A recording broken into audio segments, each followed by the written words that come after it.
What up, folks? So for today's assignment, I wanted to do something Dungeons and Dragons related, specifically a mimic, but not like the chess mimic or refrigerator mimic or outdoor TV mimic. I wanted to do something extremely large.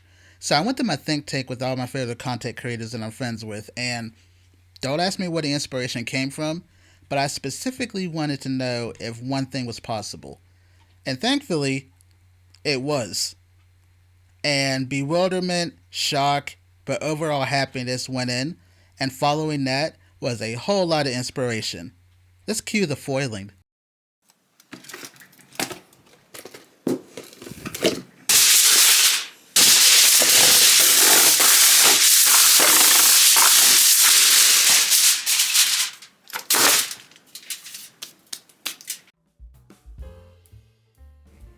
For today's fun and excitement, I wasn't sure if I would be satiated making just one moon, so I decided to contemplate making two.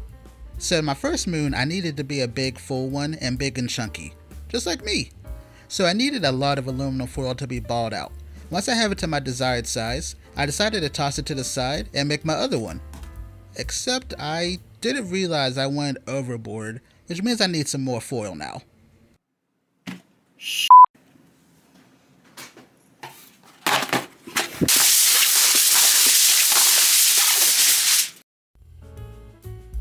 I want my two moons to be different this week, not just in size, but also style and appearance.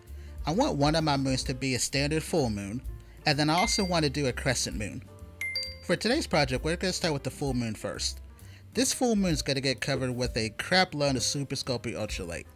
One of the issues I found is with the Ultralight, even though it's a lighter clay, I have so much foil packed into this, it became heavy. And I did need to have soutane to make sure where the mouth would be, so I put enough on there as I can, and I started to contemplate if I wanted to continue this, honestly. I'll make it work. One of my paths to quote-unquote victory this week is to make 8 million teeth out of cernet translucent clay, which once this is fully cured, it is super translucent, which was perfect for my project this week. Once I make again 800 million of these and they're in the oven curing, I shift my focus to my crescent moon, which is going to get applied Super Sculpey Primo and Granite because I want this to have an otherworldly feel to it. And since impaling it didn't work, we're just going to do the old-fashioned way. Now, one thing I did notice about myself is if I lose faith in the project, it is harder to complete. At this stage, I thought I was making a worthless Pokemon or a rock banana. In your mind, you probably see something different, but I want to be monetized, so we won't go there. Art is subjective, and art can sell for millions of dollars to something you're not anticipated it would. So if this is one of those projects, hey, so be it. So anyway, and now that I have everything clayed up on this project, I decided once I have everything smoothed in, I decided to make some detailing tools to make it easier for myself. These two tools right here. And they really helped me with this week as far as the cratery feel that I was hoping for. You really can't see the detail on the crescent moon because of the type of clay I'm using, but when we get to my full moon, just watch out, it is incredible. And once I have everything detailed on this crescent moon, it goes into the oven for a first bake at 275 degrees for about 30 minutes. And I'm allowed to now shift my focus to my full moon. Now, by the way, I don't want to keep saying crescent and full moon. It's really a vibe I don't want. So we're going to name both of these now. So let me introduce you to full moon, which is named Mark. So here's the thing about Mark. I didn't account again for how much foil I used. So for me to dig out the mouth, took me 2 hours and almost a trip to Med Express. This sucks. This really sucks. This sucks. This sucks. This sucks. This sucks. This sucks. This sucks. This sucks. Ow! Alright, that was done.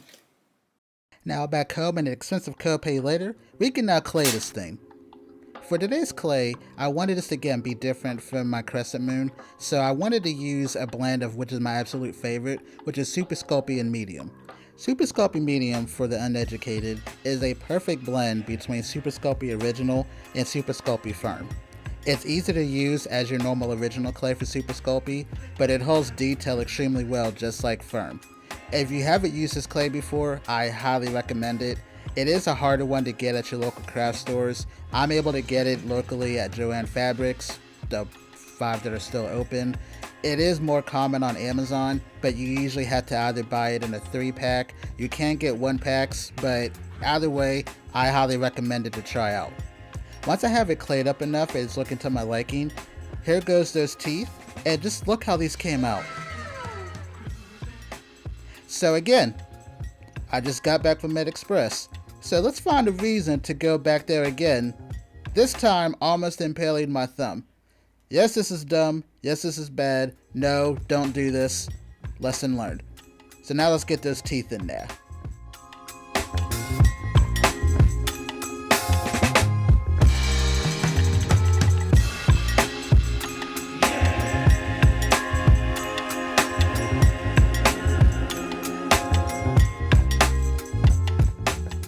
If you look at any standard mimic, whether it's a chest mimic or any other kind, they always generally have this super long, monstrously slimy tongue, which is actually a staple of my channel. So we're going to make one today out of Super Sculpey 3 and Red Hot. This is one of my favorite color blends for no other reason than if we shine a UV light on it, it reacts extremely well, which is going to be a plus for today's project. So once I have the tongue fully covered in this blend, I do detail it to my liking, which involves me impaling it, pounding it with one of my stylus tools. I do add some extra veins on it, a different color palette, bumps and bruises. I don't bake this in Mark's mouth. I do bake it independently and then I'll glue it in later because it'll be easier for me to get paint inside and not have any complications with that. But once I get the tongue to my liking, it's time to shift and finish stylizing Mark's mouth.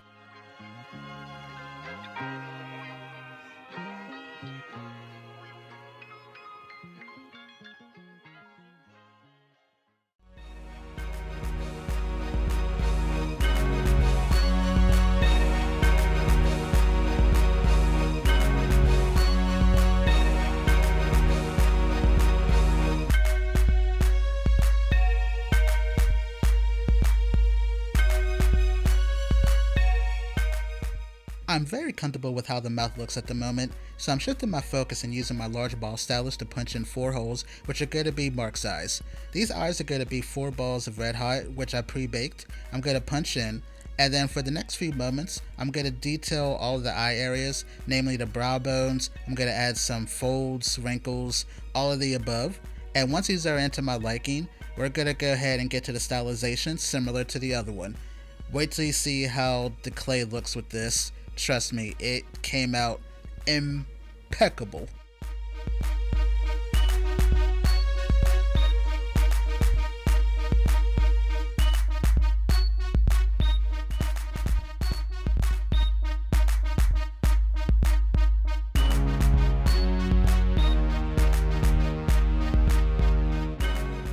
Now to them detailing tools. And let me tell you, after one pass, I was super impressed. These tools go over Sculpey Medium really well, and I am not trying to be egotistical or boastful, but these tools I made have quickly become one of my favorites that I've actually have made. And if you can see, it's leaving the detailing to really give a good impression of what the surface of the moon could look like. I'm going to think about other ways that I can utilize these as well. If you guys have any tips of what you would like me to try to make with them, let me know in the comments. I want to try to maximize these as well. Now this is going to get baked at about 275 degrees for about another 30 minutes. While that is baking, let's pull out Tam Tam. The issue with Tam Tam was I didn't know where I wanted her face to be. I didn't know if I wanted it this way, that way, if I wanted it on the side. Then I found a sweet spot right there. And I don't know if you can hear it in my voice, I've been trying to mask it. I'm kind of going through a cold.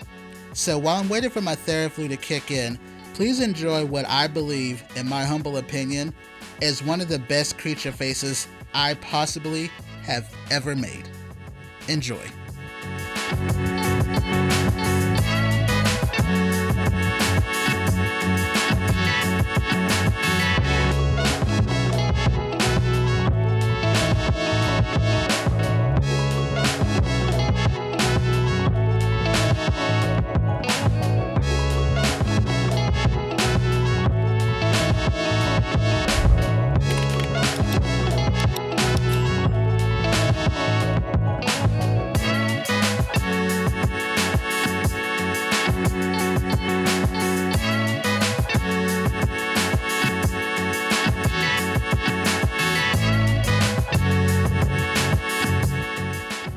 question. What is the point of Theraflu if it doesn't do anything that Dayquil does? Anyway, I wanted to differentiate this from Mark, so I added some more craters and some brain veins to the head. Then I'm gonna wrap it in plastic wrap and use it so I can knock in some lines, cuts, basically make it so I can add some finer detail to it, similar to how I did Mark without all the extra moonies, pun intended, and other things. This came out really well and added the detail that I was hoping for. Really, really happy with this. Once that's done, I take the plastic wrap off, put it in my oven for about 30 minutes at 275 degrees. Tam Tam's looking brilliant. Mark is looking supremely well. So now it's time to paint.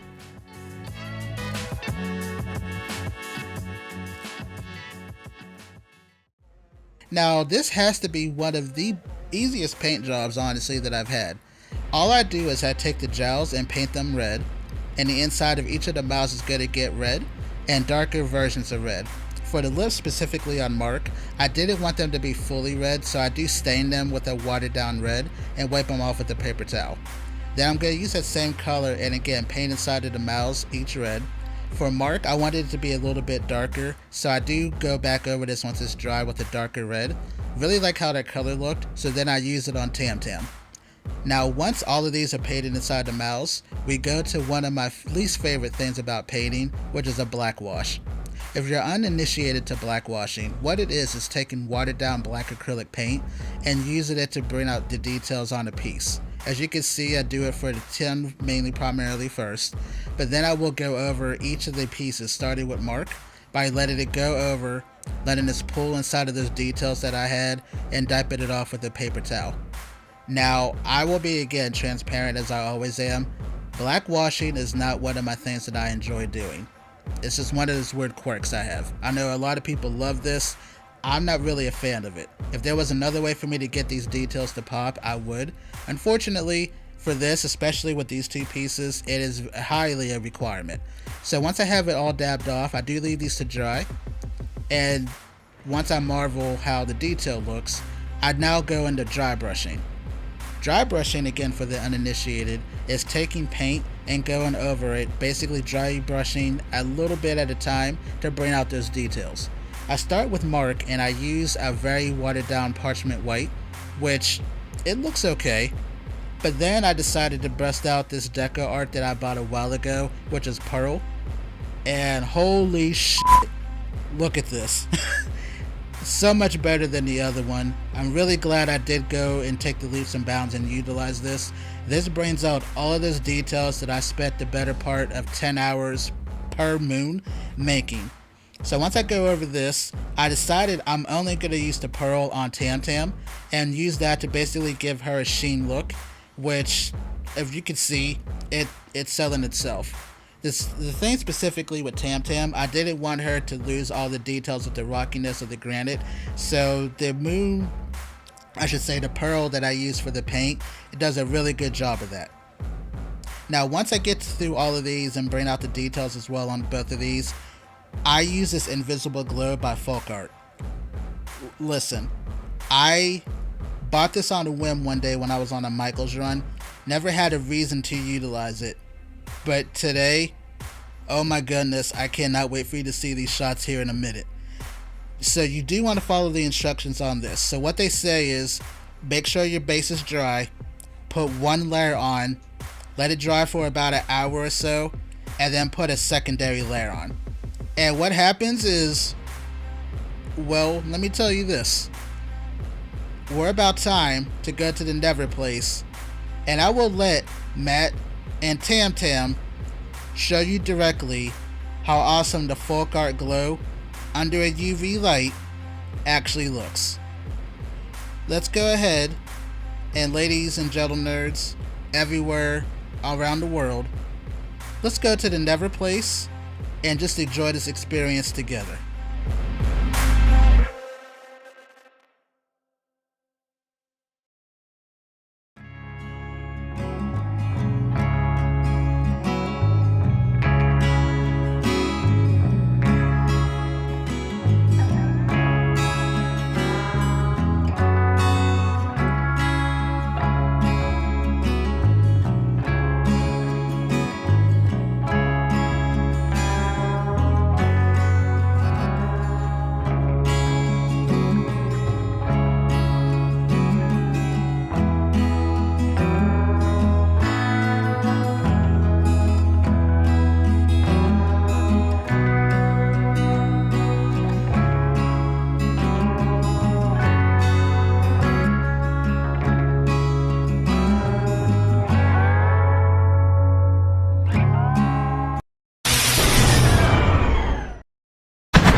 Was I lying to you or did I undersell it? Because look how they came out with this glow on there.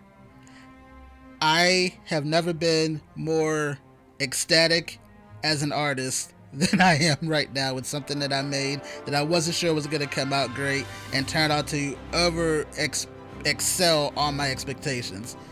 I had such a blast with these. They started out being made on a whim, wasn't sure how the end result would be.